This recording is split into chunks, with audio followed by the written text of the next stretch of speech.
Mitra, Namaskar. I am Abhay Vaidya, Director, Pune International Center. Prime Minister Atal Bihari Vajpayee was undoubtedly one of India's most beloved Prime Ministers, and it is in his honor that Pune International Center has conceived this lecture series to commemorate his birth centenary year. In fact, this six-part series was conceived by our Vice President Dr. Vijay Kelkar.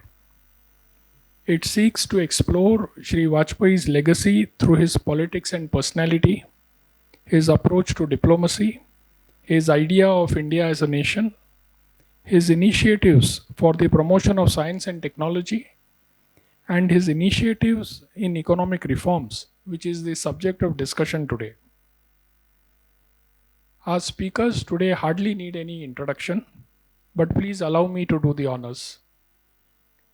In his long and distinguished career, Dr. Vijay Kelkar Padma Vibhushan has served the nation as Petroleum Secretary, Finance Secretary, Chairman of the 13th Finance Commission, Advisor to the Finance Minister, and he has also served on the board of the International Monetary Fund as Executive Director of India, Bangladesh, Bhutan, and Sri Lanka. He is in fact well known for his role in economic reforms in India.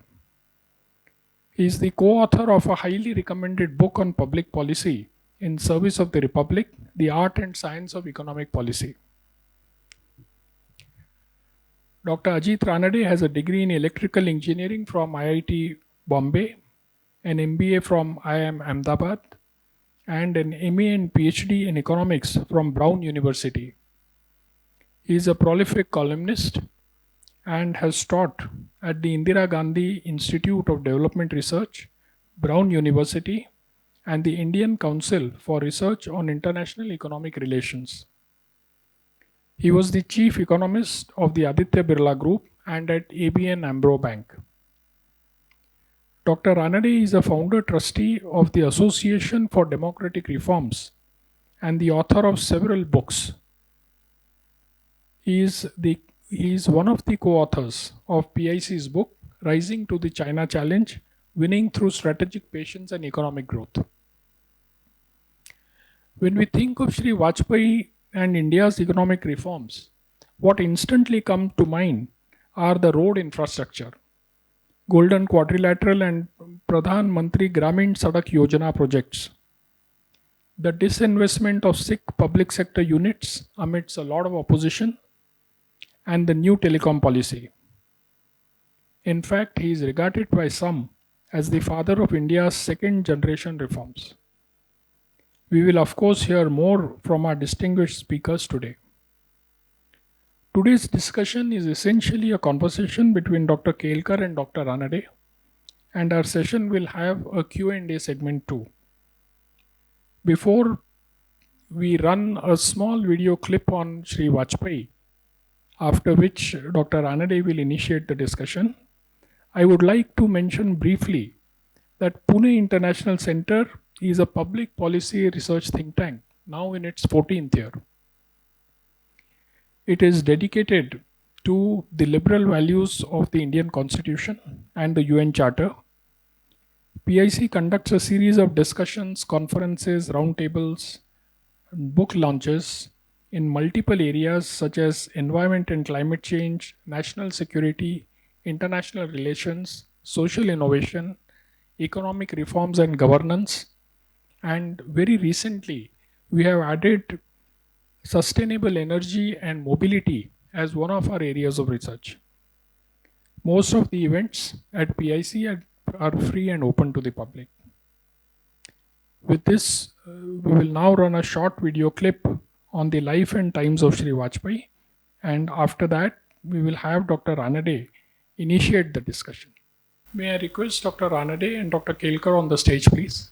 So, good afternoon, everybody. Good evening, and thank you for being here today. This is the third in the series of talks or conversations that we have during this year of the Shatabdi year or the birth anniversary year of Shri Atal Bihari Vajpayee. I think 25th December 2024 would be the, 100 years. I'm trying to think if this is also the 100th year of Mohammad Rafi, if somebody can confirm that. So there is poetically connected. Each of the session has a different theme on his political philosophy, on his philosophy of international relations, on science and technology, which we'll have later, on him as a person. But today's session is going to be economic policies of Shri Vajpayee. And we have, of course, a very distinguished person who had close association during his prime ministership. So let me begin by straight away jumping into the questions. It's going to be a conversation, but Dr. Kelkar has been kind enough to indulge me that I can jump in or interrupt you. So we know that you had a close association with him. So can you describe what was the association? What kind of association did you have? To spend it was summer in USA, the time with our daughter Suyada, she was doing her PhD there. And suddenly I got a call from Montek. Montek asked me, "Vijay, kahan ho?" I'm shifted. I'm going to planning commission. They want you to the finance secretary. So come now. I said, "Look, Montek, I came to the United States. I bought my own money for the ticket for me and my wife. I'm not going to come back until I spend at least 2 weeks with our daughter." So I came back, and that time, if you remember, Sinha was the finance minister. So I went to see him first with North Block, and he was very kind and gracious. And I took the early approach to call on Prime Minister. It was the first time I met in my life Prime Minister. He was very gracious, and he spoke to me, welcoming me, and said, "Vijay ji, आपको बहुत सोच समझ के बनाया गया है." So I said, okay, I kept quiet. And then, and he used to, Whom were you succeeding as finance secretary? Montek was finance secretary, Montek Singhal. So poor fellow had to call his successor that I'm going out of a job. Okay. That's how bureaucracy works. So then a long pause, and then he said, I can't, he said in Hindi, I'll tell you what he said in English. "If you have any problems, anytime with the minister, come straight to me." So I said, of course. I said, and I came back. And I was thinking what he meant by saying "bahut soch samajh," because I never met him. Then I struck me that what he really wants to signal that his government is committed to reforms. We remember Montek and Manmohan were that time essentially involved in economic reforms. So that's how my first meeting with him, and I was 1 year I was a finance secretary, and then the government failed. So this was the second stint, the 13-month program. 13-month. Yeah. So this was the before Pokhran or after Pokhran? Just after Pokhran. Just after Pokhran. Just after. So this was the government that lasted for 13 months. Yeah, exactly. But then he wanted me to, because when that government lost vote of confidence, he asked me to go to Washington as an ambassador, so to say, of IMF, which while I was there, again he came back to power, if you remember. So you were finance secretary till the government fell. Yeah, and then went to Washington, and then came back. But doesn't the finance secretary continue, or that is not the norm? Because finance secretary is not supposed to be a prime minister's appointment. No, but I don't know. He asked me whether would you like to go there, and I checked with Lata. And Lata said, "Look, this is the only way we can spend some time with Suyata. Let's go." So I said, I accepted his suggestion. And he said, "Look, I can't tell you whether I come back to power." So that's why he didn't want to he was very nice of it. So we are going.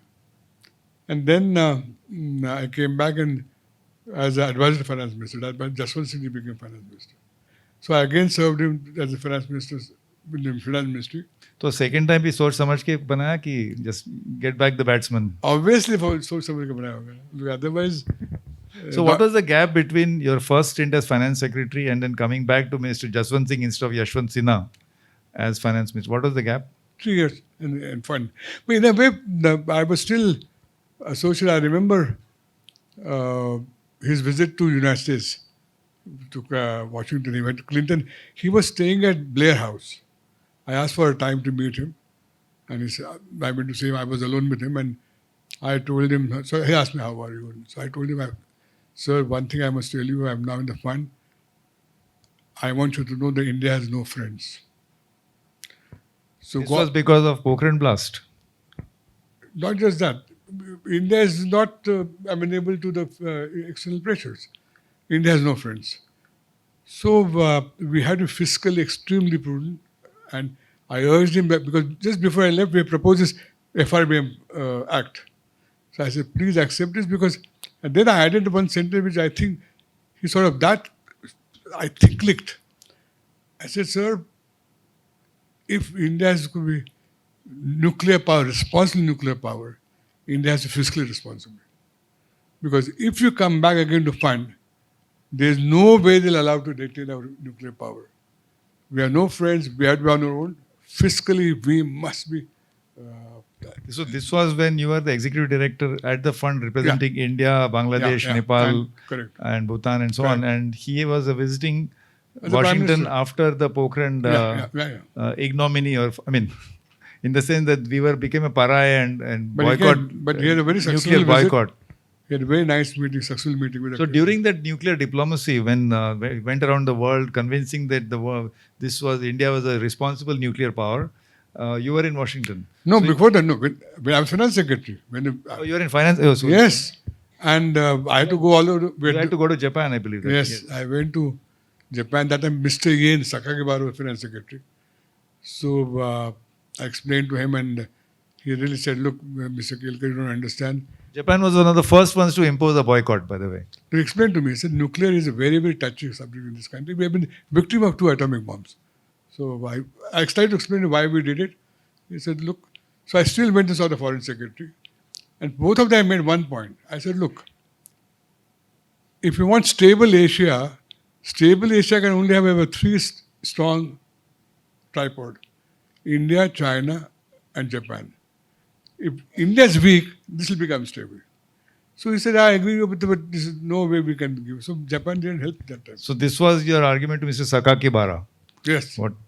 But you know, also the foreign secretary also. It is remarkable, just to dwell a minute on this. So May 1998 was India's nuclear explosion. I mean the nuclear test.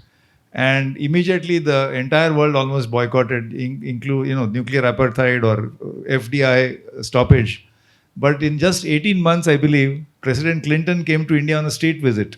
So what is probably not appreciated is not just the fact of the bold decision to cross this mental Lakshman Rekha of actually doing the nuclear test after 1974, 1998, 24 years later, but very successfully doing diplomacy to restore normalcy within hardly 12 to 18 months.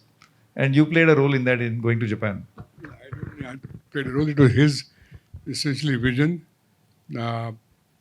The way he explained, I mean, as I understood, he felt that India has to become nuclear power given the size of the country and the way we want to influence the rest of the world. This is absolutely essential.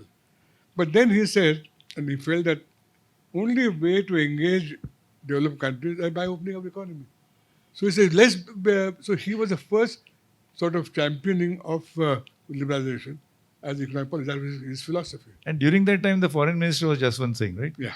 So this laid the seeds. Jaswant Singh Stroke Talbot friendship or bonhomie or collaboration or relationship started around that time, which paid dividends much later in terms of the Indo-US nuclear deal. Would you say so?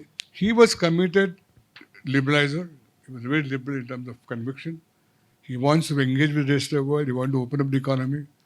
And that's how sanctions became weaker and weaker, because the rest of the world realized that nuclear power is here to stay, but here is a good country which is becoming open market economy. So let's, so 3 years gap, Mr. Kelkar has a house in Washington.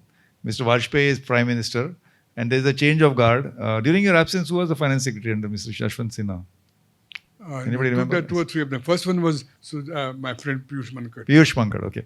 So we are 2001 now, and you've come back now not as Finance Secretary, but as advisor to the Finance Minister. And there's a different Finance Minister. Yes. So at this point, I think what was the approach to economic reforms? Because this is where I think maybe 98, 99 was this fighting nuclear boycott and convincing the world that we are a responsible nuclear power and so on and so forth. But now I think really the economic reforms momentum picked up. The way his model or his approach to economic reform was very different. It was more consensus-driven reform, not crisis-driven reforms. And he took, and mind you, it's not easy to take that posture because He had a coalition of 23 political parties, right? not outside party, within the party you had RSS related organization called Swadeshi Jagran Manch, which was baying for his blood.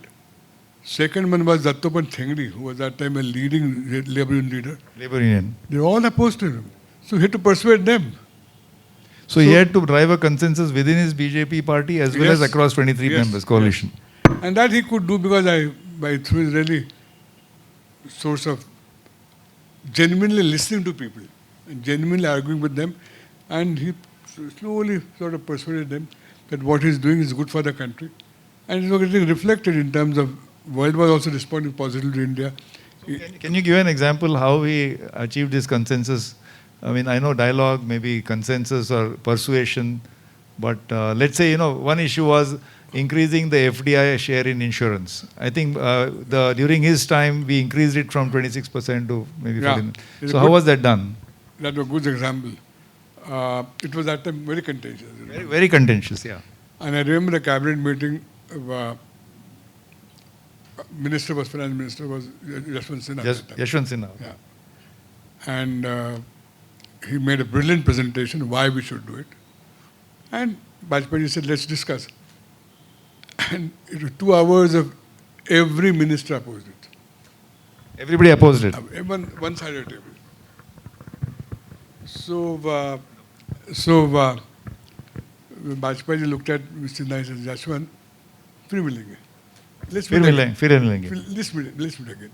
So while going back to Northway, I told Sinha Sahab that, sir, I think we are lost. He said, let's see. He's asking, obviously, Prime Minister has something in mind.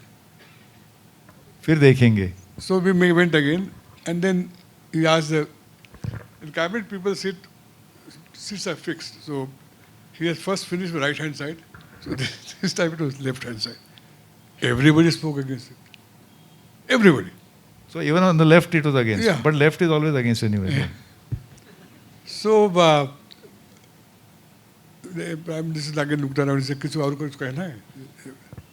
Then he looked at Yashwant Sinha and then looked at others.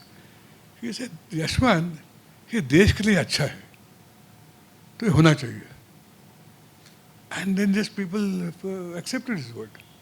When he says देश के लिए अच्छा है, till then he has not spoken a word. But listen to everybody, and he is saying that देश के लिए अच्छा है. So this doesn't sound like consensus, it sounds like veto to me. No. He listened to everybody, and he has explained to them how देश के लिए अच्छा है. And they still waited. Anybody, he didn't sort of say. Nobody spoke. I mean, just for the sake of audience, I must say that insurance, India is one of the highly, at least back then, 2001, in terms of insurance penetration and insurance density, that is per capita insurance premium paid, and as a percentage of GDP is one of the lowest among the large countries. And insurance coverage and expansion requires a lot of capital because insurance companies need to have buffer capital. And therefore, there was no way that the domestic capital was good enough. So therefore, we had to invite foreign capital. No, but there's a huge appeal. No, but the way explained also to people that it will also modernize our health insurance schemes. It will modernize agriculture insurance, which all needed. So he explained. But then he said it's good for India. I mean, so he's summarizing sort of, but he listened to everybody. Most importantly, he allowed everybody to speak. Nobody felt intimidated to give the frank views. So So he didn't Very make his patient. views known. And also he didn't make his known. So they didn't want to intimidate any discussion. But this particular example tells me that he had the last word when everybody else was opposing, and his word carried No, but the only day. after he explained. And then still people could have objected, no? But they said, and it was Let- good. This is in any case. Let's talk about the other. While we are talking about this reform, around the same time there was this big telecom revolution. The opposition called it the mother of all telecom scams. 99, 2000, I think, where there was India opened up its telecom sector. 94, there was huge auctions, huge money. Companies bid huge amounts, but in 5 years everybody was bankrupt, and they said all companies are going bankrupt, and we can't afford the fixed license fees. You either bail us out or do something. And then came the genius idea. So can you tell us something? No, I think there are a lot of students are here. So I'm going to a little more technical terms, in terms of to think of reforms. I think the way to think about reforms of, way I think it is, in 4 different ways. One is his microeconomic reforms. Other would be mesoeconomic reforms. Meso. Third would be macroeconomic reforms. And fourth, the meta-economic reforms. That's how I would like to go through it. So I'll first start with the micro, in terms of consistency. Microeconomic reforms essentially to change the structures of the markets and to influence every market player.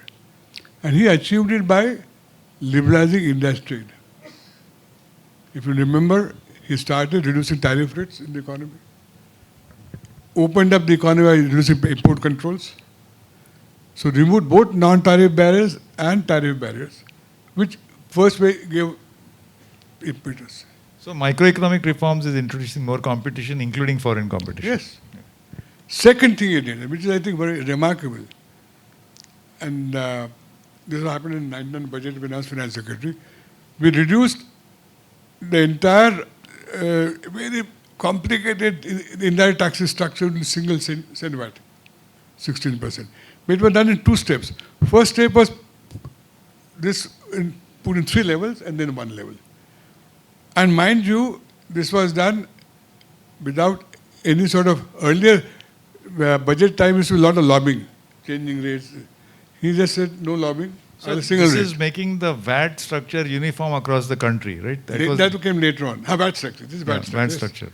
So no lobbying, nothing, because he wanted to enhance transparency. He said, I don't like this. VAT was precursor of GST, by the way. So anyway. And bringing, and that time, budget making was essentially lobbying used to take place, if you remember. In one stroke, he completely abolished this lobbying and really created competition within the country and improved the production sector. Was it Mr. Vajpayee who changed the budget speech time from 5 p.m. to 11 a.m.? Yes. During budget, yeah. And that was that. That's a major No, milestone. not major, 99 budget. Because what happened, I did some research and I told the minister that you know why it is at 5 o'clock? Because earlier British time, the whole, to suit the London market, it was chosen at 5 o'clock. So The London people could play satta. So to suit them, we used to have the budget at 5 p.m. Exactly. So he said, why not we give changes? So that's how it came about. It was helpful also because it was Saturday, so we could do it without much disruption. But it was that time it started. So you talked about microeconomic reform. What about the meta, meso, and macro? Meso is, when mesoeconomic reform is sectoral reforms. Sector specific.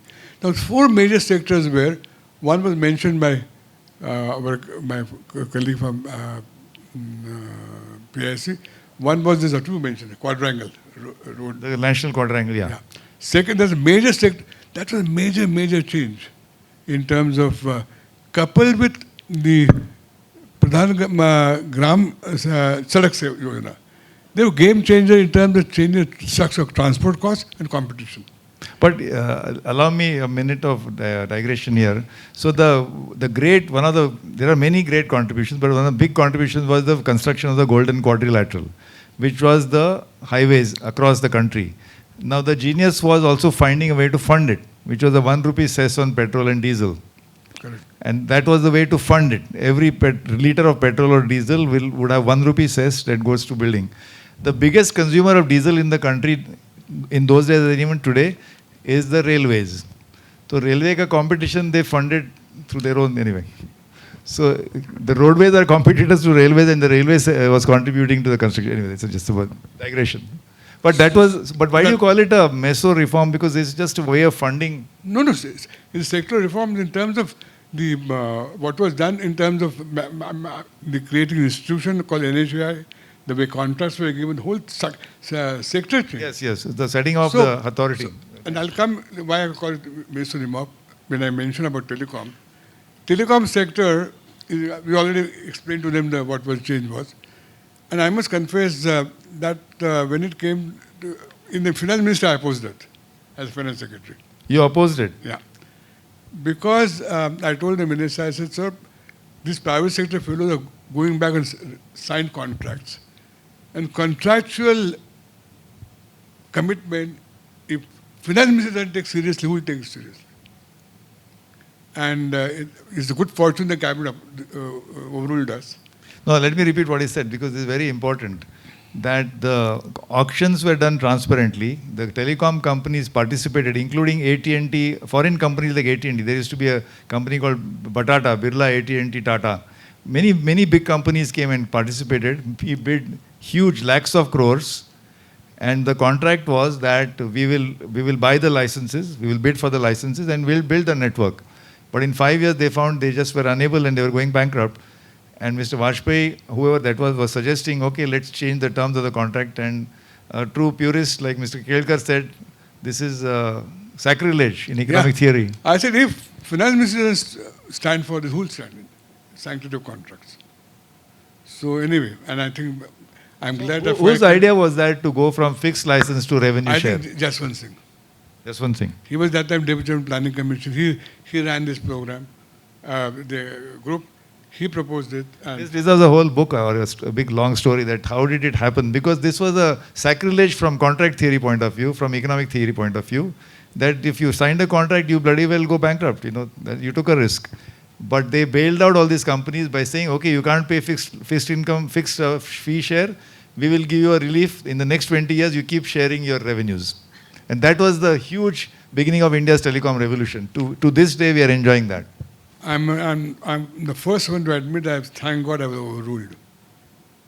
And that's very modest of you. I think you took the principled stand, but somebody took a political overruled you. No, more wise view. I think it's in all wisdom, I was wrong. I mean, frankly, but there are sorry to say, there are recently examples of some state governments signed contracts on solar power, which are 20-year contracts, got overruled for the wrong reasons. But no, that's not a good example to.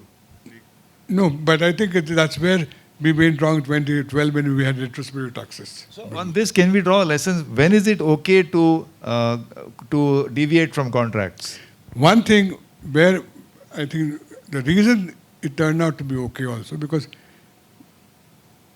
they also allowed full free entry to new competitors. So in that sense, there was a competition. So I think it's a judgment call. I mean, I wouldn't, with the hindsight... Is this mentioned in your book, The Art of Public Policy, yes. Art and Science of Public Policy? Yeah. When is it okay to deviate from contracts? You can't say. They're really exposed only. Exposed, yeah. Sometimes you think that can be done, you don't know. And in this case... So Mr. Jaswant Singh should get more credit as for financial acumen than usually given to him, no? Yeah, I must tell you a story here. You know, the annual days debate takes place outside the annual plan. And this difference is between Finance Ministry and Planning Commission. I remember Jaswant Singh ji had proposed 130,000 crores support from the budget to the plan. And Finance Ministry said not a penny more than 85,000 or 90,000. So there was a meeting in the Prime Minister's house. That day, Mr. Jaswant Sinha was in his constituency. He told me, Vijay, you lead the Finance Ministry delegation. So first it was unfair competition. On one side me and the other side Jaswant Singh. So Jaswant Singh ji mentioned to the Prime Minister, we want 1,30,000 crores. And I said, sir, we can't afford more than 90,000 crores. So Jaswant Singh ji full slide on me. You accountants, you don't understand development, He really completely sort of abolished Ministry of Finance. I persisted because that was our view, genuine view. But in here where you said consensus, quietly British Mishra walked to me and whispered in my ear. Prime minister कहते हैं कि दोनों बीच में कर देंगे मान जाएंगे आप I said, look, if Prime Minister is home, I said, no. So exactly 110,000 crores were approved. So he said, I'll list to 20,000 to Finance Planning Commission. Well, we have to accept more. So he was, and that's his fair person. He could have told me on my face, you know, do this. But still, he wanted to consult because he only appreciated that there is a Ministry of Finance. So you agreed to that partial compromise? I would agree to everything because if Prime Minister said, you can't say no to him. वो अगर आपके कान में आके whisper करते लड़की बहन ना पड़ा anyway I want to ask you that question. So you know Mr. Jaswant Singh, one more thing before we go to the big thing we have to talk about is the Kelkar task force on tax reform. But before that, you know, Jaswant Singh was also involved in, I think, this debt swap scheme. The states of India were under huge debt and this was high cost debt. No, I'll come to that in terms of management crisis. Okay. Right now I'm talking about reforms part. Okay, I'll come also management. The other,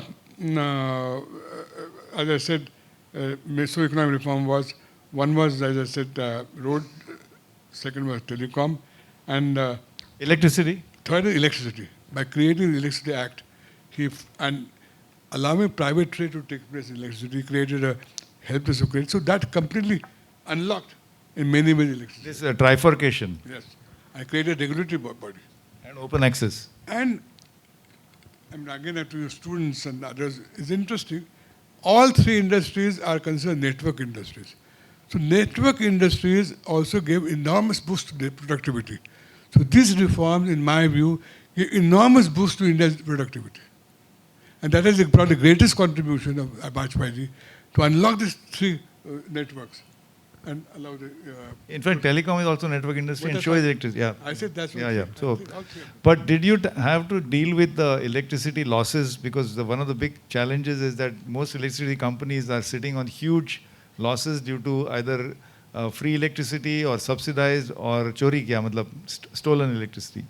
That problem is, I mean, we have not been able to solve that problem. Not yet solved. It's a repeated problem.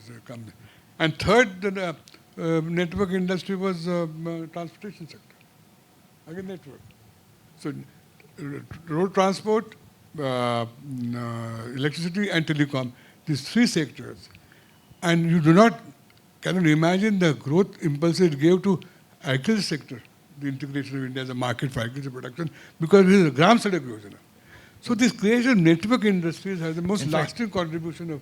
That's very true that there are now lots and lots of research papers which document that when the road connectivity increased, agricultural incomes went up. Because the agriculture produced now, instead of selling locally, like potatoes of Bengal, could reach all the way to Kerala without getting spoilage and so on. So therefore the market, and you're right, the incomes, productivity is huge boost from this public infrastructure. And it was funded by a very clever plan of the one rupee cess. But that cess was existent on statues, but never implemented. And the one person who could create that time was by Sangmaji. He was a speaker. P.A. Sangma. And he pointed out that why don't you use that? So I think Sangma also played. I mean, it was politically, it was carried through, you know, that was a very genius thing, to carry through very politically also. Now I come to the macroeconomic reform. But one reform, should we not talk about the disinvestment? Yes. That I consider That's, by the way, an Indian euphemism for privatization. We never say that we are selling it to private sector. We are disinvesting. Bataiye. No, I'll come to that when I talk about institutional reforms. Because it was done by, he used disinvestment commission as institutions. I'll come But he was the first one to have a disinvestment minister. I know. Minister. So I'll come to that when I'm talking about institutional reforms. I'll come to that. But macroeconomic reform was his most important contribution to create a fiscal Responsibility and Budget Management Act, FRBM. It has given a lasting contribution to India's fiscal stability for 30 years. Today... FRBM was passed by Parliament in 2003, right? Yeah, but proposed earlier. Proposed earlier. So when 2003 was still his time, we proposed earlier. It took time. It was discussed. It was thoroughly discussed. And that gave additional advantage. Then we could also ask state governments to have FRL. So state governments also came under discipline. So otherwise, India would have been ungovernable. We would have, and I'm sorry, we would have deep, deep trouble without this framework. So this is a great contribution he made in terms This, let's spend a minute on this. FRBM was fiscal responsibility. वो बोलते हैं कि if since the legislators could not control themselves and fiscal deficit was out of control, how do you control ourselves? हम अपना हाथ बांध के रखते हैं. We'll tie ourselves because we'll say it's against the law, and say, is that the way to do it? Yeah, exactly. But it took a lot of. But why can't they be responsible and spend, क्या बोलते हैं, responsible by discretion rather than resorting to law, protection of the law? Classic issue of myopia. It's a classic issue. Myopia. Yeah, politics have a very short-term horizon. It's like saying to the gaon wala ki, "Arey, we can't give you hospital because FRBM." No. Within that, there's a lot of value to it. It only means they don't I'm give. just, of course, provoking you. Yeah. But did 3%, was there a debate why it should be 3% and not 4 or 2.5? That you should catch up with my friend Urjit Patel. Urjit Patel, we asked him to chair the small group. And he gave the report to Finance Ministry. He said that 3% went through without any fault. It looked reasonable. So nobody challenged that. If you ask me why, nobody had an answer.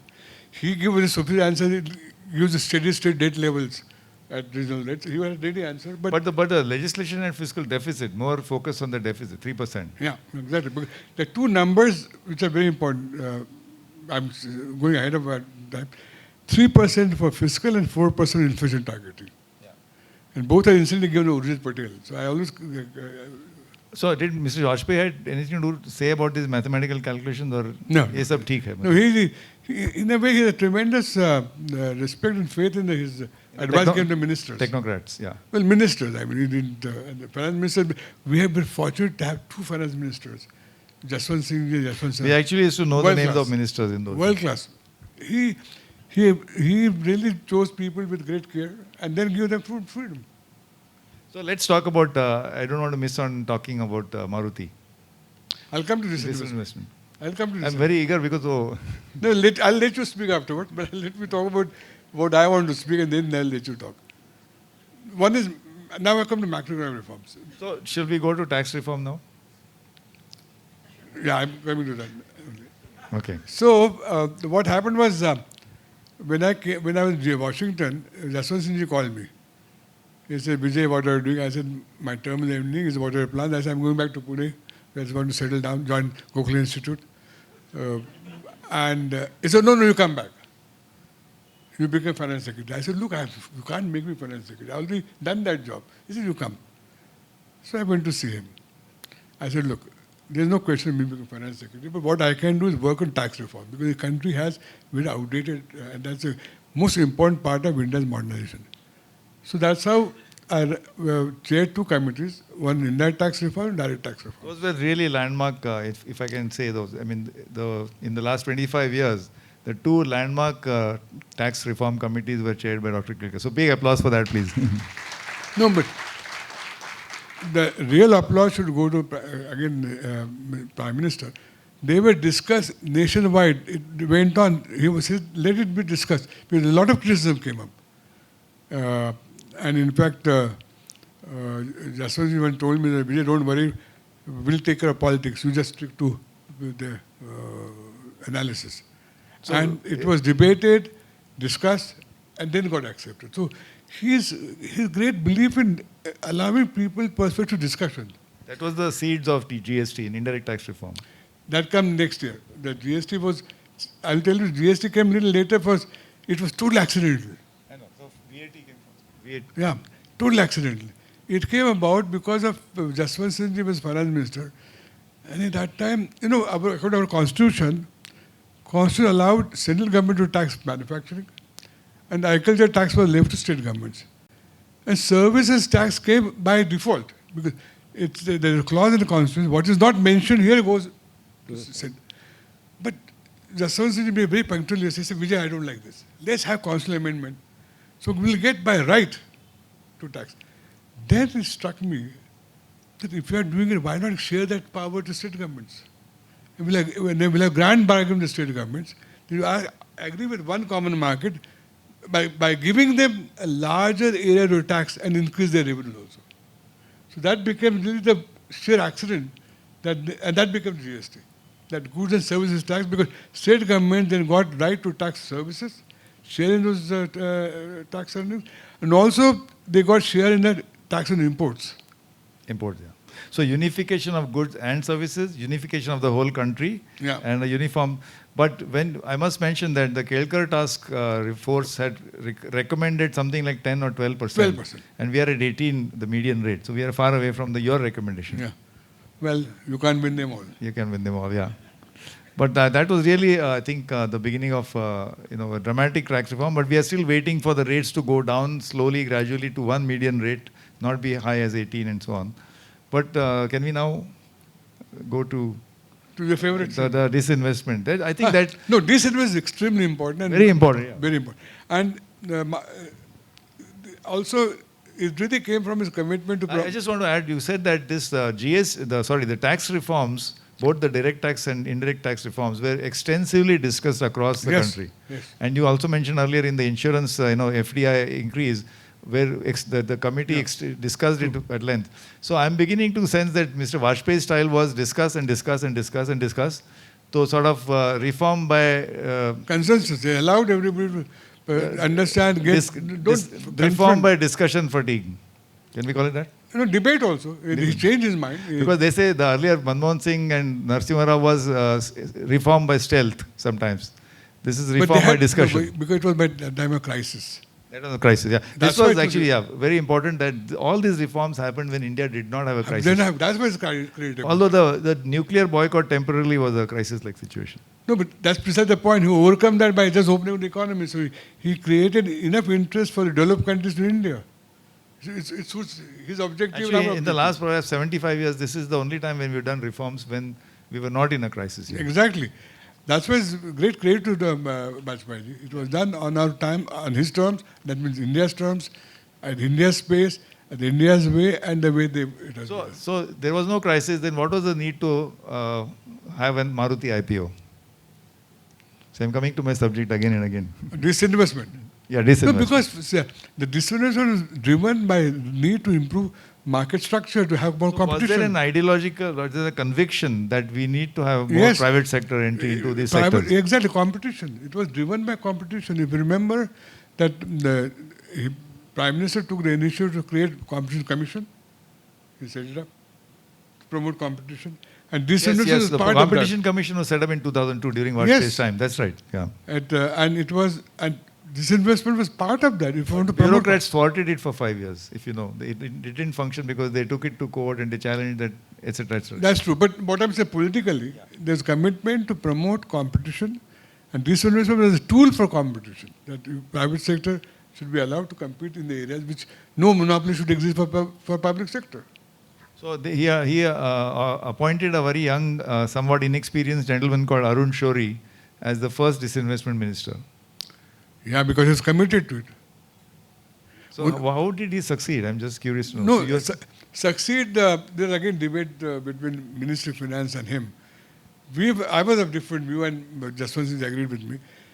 We didn't like the way they were going about it because we felt that wholesale selling of the crown jewels. Firm, not just crown jewels, will create the what is called as a really the entry barriers will be so large it will be taken away existing monopolies and it will get a monopoly capital to and we wanted companies to be widely held and professionally managed companies. So we had different way of thinking. But Mr. Shori wanted a strategic sale, is it? Yes. So we we disagreed with him. So when we took cabinet to Vajpayee and we lost and Vajpayee took Shori's side. Yeah, because it was more. He was more charming and more eloquent. No, I mean we failed to persuade him. That's period. And but I thought during. So I'm sorry, I'm coming to because Maruti IPO really started the big bull run in India, but that was also sold to the retail public. Maruti IPO was not just a strategic sale. No, it was not. So that's the reason. That's the model which was better model. Which you had been advocating. That's right. So that's what model we wanted. Professionally managed companies. Oh, that's right. I think you were referring to VSNL and other companies where there was a Balco, which was a strategic sale. But Maruti was the real first IPO on offer sale to the public Correct. at large. That was the model we wanted. So anyway, we lost. And No, you won actually. no, they totally with the Shri way. They actually took it over Shri way. So we must tell, because Maruti was a joint venture between India and Suzuki, Indian government and Suzuki, and in 1981, and they had a 25% share, and they got the shares at 100 rupees a share. Today it is what, 14,000 rupees. And when Mr. Shourie came out with an IPO, the investment bankers browbeat him into कि नहीं जमेगा, it won't sell at all. And it was oversubscribed like anything. And then of course it's a great success story. And today, and the government collected 1,000 crores, and in just 3-4 years they sold 25%, and then they sold 10%, and they got another 3,000 crores. So it just went on and on. But coming back to tax reforms, if you remember, the most important change we brought out, I thought, was that we reduced the direct tax rates on profits. Because we argued that India is the only country which has increased the cost of risk capital by creating taxes. So we want to bring it with the rest of the world. So the major change came, if you remember, we abolished capital gains tax, we abolished, reduced the profit taxes. This was during Yashwant Sinha's time or Yashwant Singh? Yashwant Singh. Yashwant Sinha's. Jaswant Singh was the finance minister. Okay. So, and then, of course, indirect taxes was essentially... So you brought it down to roughly what, 40% at time, or? no, less than 30, I think. 30%, okay. And abolished the direct Capital tax, gain, yeah. capital gains, both short term and long term. Yeah, the capital market, yeah. Because essentially, idea was, if you want to increase growth, you must increase investments. Well, 20 years later, capital gains tax has come back. I know, to my regret. I think it's not the right thing to do. But anyway, but that time, at least Bajpayee got persuaded that we must reduce cost of capital. I mean, that's how we explained it in a different way. But thought was in that reduce the cost of risk capital. Because that's where the investment takes place. If you want to increase investment, reduce the cost. And risk capital is capital gains. So yeah, tax reform was very big contribution. One area we haven't mentioned so far is the special economic zone. So we keep talking about China and China's growth, fantastic growth miracle, and we kept on admiring their special economic zones. But it was the Vajpayee government which brought the SEZ concept. And that eventually, of course, the later story is really debatable, but they actually brought the bill to legislation. I know. But I don't remember involved with that myself that time. This was actually passed by the UPA government, because Yeah. they could not bring it to parliament, but all the discussion happened during that time. That's true. But I'm sure in the Ministry of Finance we must have opposed it. Well, because giving the specialty about it, Much better generalized reduction. tax holiday for 5 years and so on. Yeah, but it's not really played out the way it promised, supposedly. But it was being copied. We were trying to imitate the Chinese success story. Yeah, but I personally was, so was my minister, generalized reduction in taxes, not just pick and choose. But that creates rents, that creates corruption, that leaves a lot of other things. Did Mr. Vajpayee ever discuss growth and inequality? Yes. I'll just come to that in a minute after I discuss about his institutional reforms. 3 important institutions he created for better economic management. One is Disciplinary Commission, to make disciplinary process transparent and not sort of case-by-case basis. Second, Competition Commission, to promote competition and curb monopolies. And the third was, which we mentioned, is creation of TRAI, the Regulatory Authority for Telecom Commission. Yeah.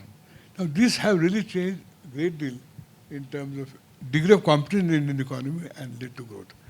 So these were some of these major institutional reforms which also took place. So the Telecom Commission was replaced by TRAI, or they coexist? They have different roles, I guess. Yeah. But a regulator for the telecom Telecom sector. Commission came out of this holding company for public sector companies. And the third one was, which I'm sure your students will appreciate, in creation of Independent Statistical Commission. Oh, okay. That came that time. So the National Statistical Commission was set up during Vajpayee government. I remember I was finance secretary. We wanted Rangarajan to be the chairman. So I talked to Dr. Rangarajan. He said, I'll be very happy to do, but I can't do it because I'm governor. So you have to take special permission from the president. So we went to President, and President really agreed because it was important. And that's why we got Independent Settled Commission, and which is very important for running modern economy. Yes, yes. In fact, we recently had a seminar, a conference by MOSPI people, Ministry of Statistics, and I believe the National Statistics Commission and the MOSPI are now working much more closely together. So the institutional arrangement is making institutions transparent, independent was a very important part of his economic policies, which is not appreciated. He was a great one for rule-based reform, rule-based policies, reduce discretion, reduce corruption through policies, not by exhortation, but through policies. So before we open up, we have to talk about some failures. But before that, you asked me the question of social policies. Social, yeah. Growth versus inequality. You know, his social policy, now I am constructing my view, understanding this. He had a very unique way of thinking of distributive justice. If you remember, his emphasis was Antodaya. You know, like Gandhi's, it almost like analytical thinking, and your students may appreciate, he really thought social justice in terms of John Rawls. Last man standing. That maximize the minimum. You look at the minimum level, because argument, if you raise, everybody goes up. So that was what I think he meant by Antodaya. So his policy was, social policy was... Antyodaya versus Sarvodaya, you mean? So average utilitarianism versus Rawlsian. Rawlsian, yeah. This is my sort of, that's how I understand. Because that's how everything he did. That he said that raise lowest, so everybody goes up. So he didn't look at a zero-sum game distribution, but lift everybody. That's almost like John Rawls, that you maximize the minimum kind of thing. So this is, I think, was a social policy. And second part of his social policy was crisis management, economic crisis. One was which I had to was involved because UTI crisis. Oh yeah, we forgot. There's a major crisis of UTI. I remember we were in Washington in September. US 64. Yeah. September we were there with the finance minister was Yashwant Sinha. Suddenly we got a call from frightening calls because market were tanking, if you remember. So yeah, and that shows a degree of confidence he had with the Prime Minister and the amount of sort of Prime Minister used to give freedom to ministers. From Washington, we decided and Yashwant Sinha announced that India, the government will stand firm with all the investors. So that immediately stabilized the market. That we are going to, and then we worked out the program of US 64. And that turned out to be... No, it was very innovative because Mr. Damodaran actually appointed him, Yeah. and they offered the liquid value right away. But those investors who were willing to wait, they offered them an option of 10 paisa increase every month. And most people chose to wait, and then the stock market just took off. So the government actually made a profit. You didn't have to spend any money. No, and also by creating this, what we call one more vehicle in which all public sector were put together. The Suti 1, Suti 2. Suti 1. Yeah. The Suti 1 also made money. So government ended making money. Yeah, making money, exactly. So here was a crisis, and the government would have gone bankrupt just paying off everybody, bailing out everybody. But a very innovative solution of, first of all, segregating the bad and good assets, and then offering the investors an option. You can take your money now or be patient and take 10 paisa increment guaranteed for the next 18 months or whatever. What we did later on in 2008 crisis in Wall Street, they did the same thing. Bad bank, good bank. Yes. Here we were very much helped by Deepak Parekh. We appointed Deepak Parekh to chair the committee and work together. And this was his solution, which worked very well. And in fact, government made money, everyone made money at the end. Incidentally, around that time, I think he also set up the corporate governance committee. Yes. So improvement of corporate governance as part of capital market reform, plus during the Maruti IPO. So that is, all these are understated and somewhat not so well-known reforms. There's quite a few. I mean, but we cannot let go without talking about some failures. So I hope you have some failure stories to tell us. Failures of economic policy. I don't see actually. But I can speak about one political But why failure. didn't the government get re-elected then if it had no failures? That's what I'm coming to. His political failure was pre-announcing the election at the wrong time. I mean, he should not have accepted the advice of Advani ji and Pramod Mahajan in the slogan of India Shining. And I mean, you saw in 2024 also, it repeated itself somewhere. That Pardon me, Mr. Kelkar. This is not the political session. We'll have another Vajpayee lecture on the politics of the India Shining and all. But clearly, there must have been some policy failures. I can't one, imagine. I think, Yeah. one, with hindsight, one can think he didn't adequately emphasize agriculture sector. And Agri reforms. agricultural reforms and the whole thing really well. So with his style of consensus building, he would have been more successful in these 3 farm laws that we tried. 100%. 100%, right? Absolutely. So But this somehow, consensus by discussion. Chodo na, abhi kar do reform. Then he would have debated, discussed with chief ministers, and he would have persuaded. So I think, yeah, so we probably those 3 farms would have had a much better chance if, remember Mr. Vajpayee was leading a government with 23-member coalition. I mean, all kinds of people from left and right. So I don't know what's the time. I think we should, is there anything else by closing statement before we open for questions? Yeah, no, I just want to mention about his style of working for humble civil servants. Like Yeah, that's, yes. He never stopped them from speaking, even in the cabinet. I remember my own experience. I was saying something and one of the root minister was trying to, so Prime Minister stopped. He said, Sachiv ji ko bolne dijiye. So he would allow full discussion even by civil servants.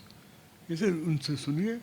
So great, extremely courteous in terms of handling people, handling civil servants. So sort of nobody felt inhibited. People were very frank with him in terms of discussion. And Did you ever see him get angry? not with me, no.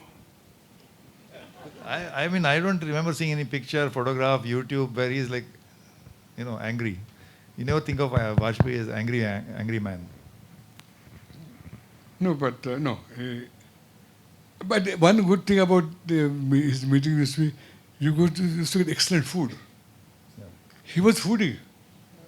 And we get choicest things. And in the cabinet, when he's coming to serve, he would take everything. While Advani ji will not touch food. So all of us got fabulous food in those meetings. And the choicest food used to get.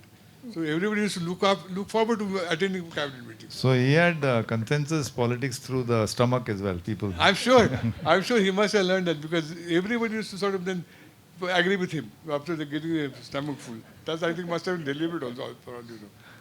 So before we open up for questions, one theory, I know this is not the time to start a debate on kisko kitna credit milna hai, but one theory is that the Vajpayee regime actually laid the foundations, whether it's fiscal responsibility, the roadways program, the competition policies, the telecom revolution, the disinvestment, and that laid the grounds for really India's high growth which we had between 2004 to 2009 or 10. I agree. In fact, 2003, I was invited to, while he was still the Prime Minister, I was invited by ANU to give Narayan oration, which is named after our The President. growth turnpike story. That's where I said that where we are going. I said India is now the growth turnpike. Because I was convinced that India is going to double-digit growth rate between 8 to 10% with this country. And we did achieve for a while. So, म्हणजे मराठीत म्हणत कोणाच्या खांद्यावर कोणाचे ओझे. What is the opposite of that? कोणाचं credit कोणाला वगैरे. no, it shows the continuity. I mean, that Continuity of reforms, yes. Yeah. Reforms has to be continued. Actually, the historic Indo-US nuclear deal was signed in 2006, but the foundations were laid in the relationship between Mr. Stroop Talbot and Mr. Jaswant Singh. Yeah. So, it's a continuity, yeah. But we don't want to start a debate right now, but we can take some questions. Is it okay? Or Yeah. But you are wanting to ask me was failure, no? Yes. I said, again, I will repeat, had he not accepted the advice of Advani and... But that's political advice. I mean, that's not economic advice. World economy. Political, yeah. But you're right about the fact that the agriculture sector remains unreformed even to this day. I feel.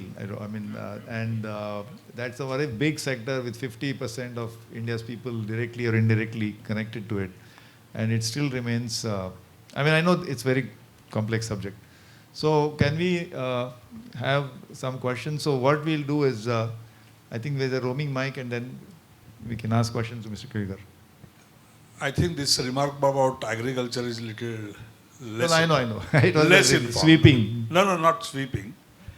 Just like task force that Dr. Kelkar led, there was another task force that was appointed in Vajpayee's time, which was led by Sharad Joshi.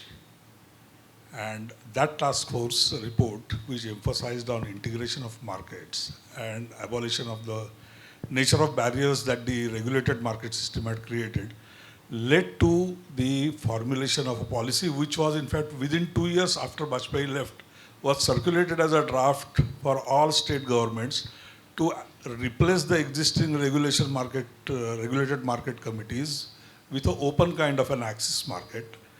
The reform that has not been implemented, but it was in fact initiated by Sharad Joshi task force report. So APMC was removed in Bihar, for example, in 2005 or 6.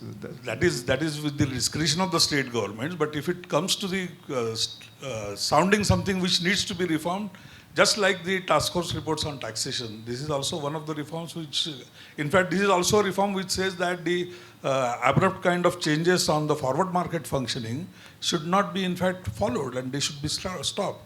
Or also the discretionary minimum price realization for exports of the agricultural commodities, this should be stopped. All this comes actually from the Sharad Joshi task force. In fact, Sharad Joshi, the great reformist and agriculture leader, actually entered parliament during Vajpayee years. He entered parliament partly with in Rajya Sabha, partly with the support of the BJP. And that was a very big thing for the farmer's voice to reach parliament. But yeah, thank you. Yeah. Why didn't we open up land, labor, capital completely? Why didn't that? Factor market reform. At least first, out of three factors, capital market was certainly reformed, which is it's a sequencing issue which you take first if you want to have reforms. Maybe his judgment was, let me first do this and then continue to other. And land, it's extremely important to take on board state governments. And remember, it's a coalition government that was most difficult to do. But had he continued under 5 years, I'm sure he would have taken those reforms also, because he probably... Capital market reforms did happen. That's what I'm saying. So he started with easier first and then was probably going the other ones. And but you're right. That land... Yeah. There's somebody, yeah. Yeah, good afternoon, sir. This is Rahul Renavikar. Just wanted to ask you whether the time is opportune now to kind of label all these reform projects or reform activities that we do as of national interest. I am raising this question because the way the political world is going about in India, we will end up some good projects being kicked off in one government and the other government comes in and stalls everything. This is especially on the state government side and central government as well. So is there any mechanism that you can think of to label all of this development which is ongoing as something akin to national security or national interest? So is there something we can do in the constitution or wherever, where come what way, whichever political party comes? Because we know people just jumping ships after the voting is done and after the results are declared. So to safeguard the interests of the common man who is sitting here, Atal Setu is one good example, where it was decided or it was thought in 1963 and it got implemented in 2023, 60 years from the time that it was first even thought of. So is there any mechanism that we all can, or policymakers like you can think of, where no one can touch that or stall that project once it is kicked off? Rahul, as long as you accept the sort of cooperative federalism framework, you cannot do this dictate. I think you have to have patience to carry on. This is too large a country, too complex a country, and I don't think we've done too badly, even given all the vicissitudes and our growth rate has been quite, last 30, 40 years has been steadily between 6 to 7% per annum, and it could have been 8 or 9% true, but It could be even disaster also. We don't know. Because once you get away from consultation and cooperative federalism model, your mistakes can be also very huge. Yes, gains may be, but I think this size of this country, of this size, I can't think of this model other than this. I know we sometimes get exasperated. We used to get it in Ministry of Finance, but I think that's the only way to make steady progress. So don't reverse. Remember, India, none of the governments have reversed any programs. That's the reason because it came because consensus. Hello, sir. Sir, in today's volatile geo-economic world, if Vajpayee would have been here, what would have been his policies or plans or ideas about economic diplomacy? Oh, So this question I was waiting for. What would Vajpayee do? किसी भी situation. I'm not an expert on foreign policy, but no, he would have continued unilateral liberalization because he said it's good for me, and he would have persuaded the rest of the world that look, we're a good and reliable trading partner, and because it's really genuine. Even economic theory tells you that unilateral liberalization is also good for you, and which he would have done. So he would not resile from liberal economic policies. But Vaibhavi, these counterfactuals are very difficult. What would happen if Subhash Chandra Bose was Prime Minister of India? What would be if Vajpayee was today? So it's very context and part dependence. Yeah, but his basic commitment was liberal economic order. That's the way he selected his finance minister, Yashwant Sinha. He was and he gave full freedom. He would have continued liberal policies. I think in the last 30 or 34 years, we have had some 8 or 9 governments, and actually of all kinds, left, right, center. Some of the big tax reforms happened during Deve Gowda's time. As he says, there's been a continuity of direction at least. No. And I think we have been fortunate in that sense. Most of our prime ministers wanted to continue this federal system because that's where strength is, India's. But some of the hard stuff got done during Vajpayee years, and more importantly, all those reforms did not need a crisis to precipitate those reforms, which is what is unique about those years. And flip side is neither his reform led to any crisis. So they were done, because if it done in a very aggressive manner and without consultation, you would have had a crisis. That's a good point, yeah. So it was done in a way very dexterously. One thing I admire our politicians, they understand compromises, role of compromise, they know what India is, and they're able to take country forward. I think he had more coalition partners than the Narasimha Rao government, if I'm not mistaken. Correct. And he has a unique way of tackling his difficult. The story is very delightful stories about Mamata Banerjee. She was railway minister, and he told her, "No, I want to meet your mother. Next time I come to Calcutta, I'll come home and have." I'm told she makes nice fish curry. So next visit to Mamata Banerjee takes him to her house, mother's house. So while dinner was going on, suddenly Vajpayee tells her mother, "आपके लड़के बहुत सताते हैं मुझे." So mother fired her. How can you do this man to man like this? After the whole thing changed. So he has his own ways of handling difficulties. As a person who has been in finance field for so long, do you feel that now there is a need for bureaucratic reforms if we need to continue the economic reforms? So administrative reforms. Administrative. Oh yeah, 100%. Then why is it not being done other than politics? Because I don't think that will come unless a major crisis. They're not going to come a bureaucracy themselves. Okay. And but you're right about because India is becoming an administrative state now, and it's really getting worse. Actually, you're entirely right. I can't disagree with you at all. No, I think unless there's a political pressure, it will not happen. There's not enough political pressure. All reforms seem to be getting stuck, whether it's judicial, administrative, or any other type.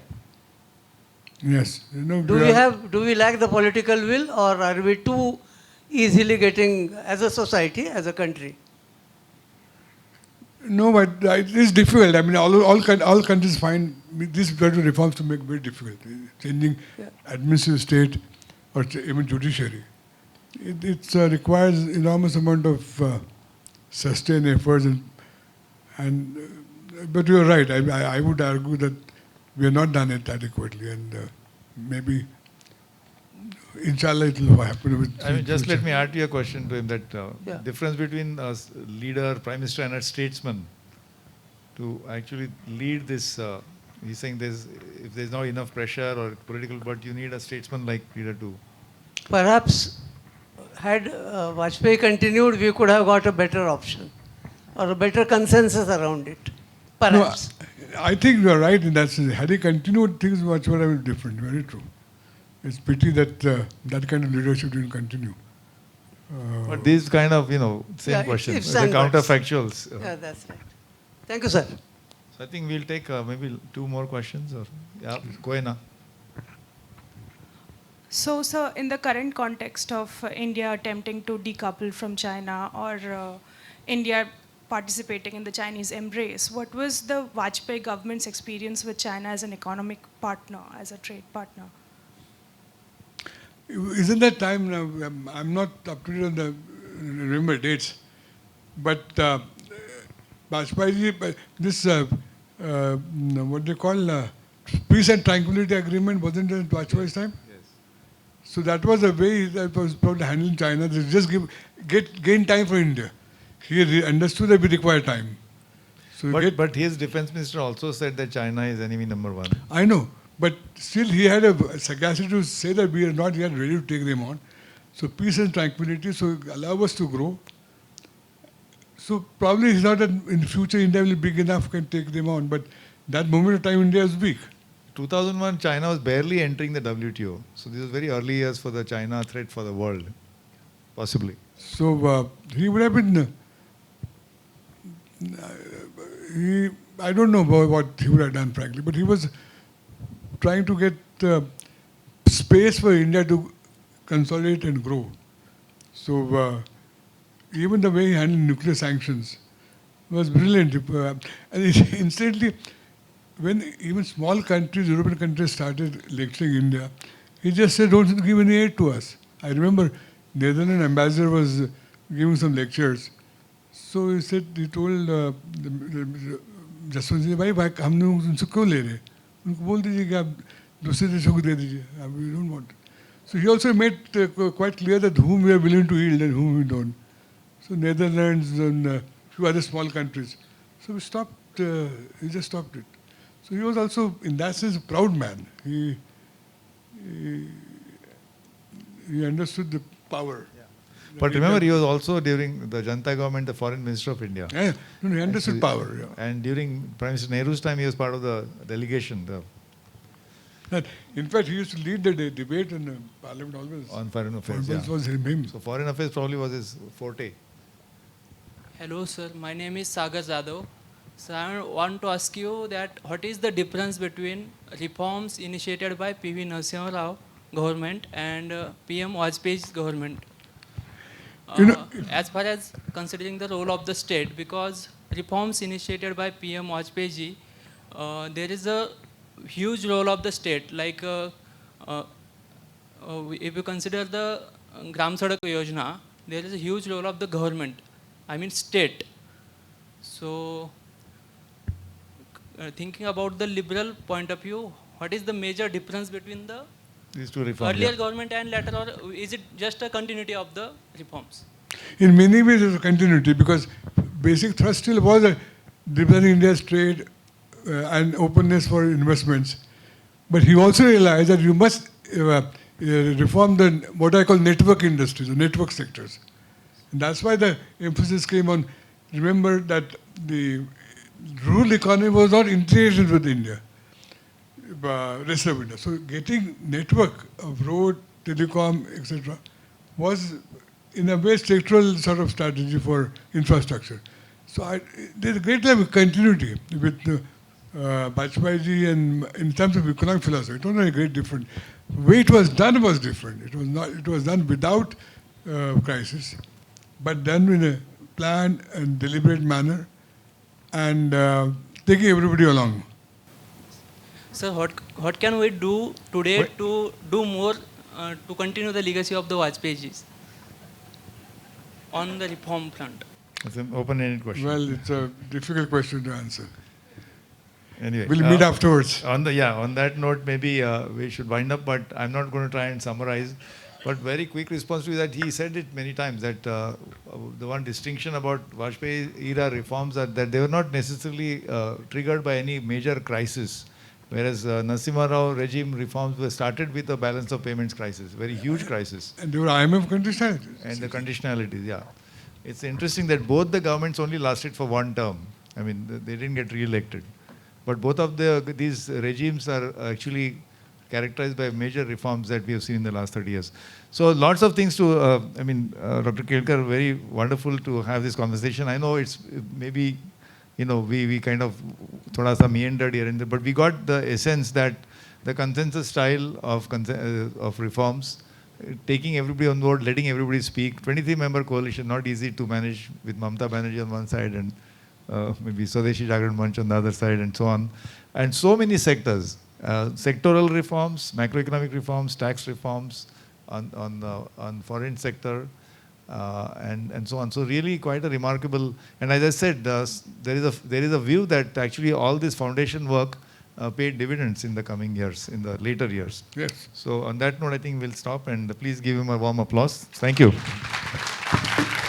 On behalf of Pune International Center and Gokhale Institute, we extend our heartfelt gratitude to everyone for attending this third session on the Shri Atal Bihari Vajpayee lecture series, focusing on PM Vajpayee's approach to India's economic reforms. We would like to extend our sincere thanks to Dr. Vijay Kelkar and Dr. Ajit Ranade for sharing their perspective on late PM Vajpayee's economic policy. So we had a lively conversation today, and your first-hand insights into his tenure have deepened our understanding of India's economic affairs during that era. I have pages full of bullet points and notes that I'm sure I have to go back to, and it felt like a very important session on Indian economy that I attended today. And we would also like to extend our sincere gratitude to all our attendees. Your enthusiasm and engagement have significantly contributed to today's conversation. Also, thank you to Gokhale Institute of Politics and Economics for their support in organizing this lecture. Lastly, a special thank you to the back-end team for their seamless execution of this event. Our next session in this Shri Atal Bihari Vajpayee lecture series will be held on 19th October. And it will focus on legacy of Shri Vajpayee. We will have Mr. Sudhendra Kulkarni with us for that session.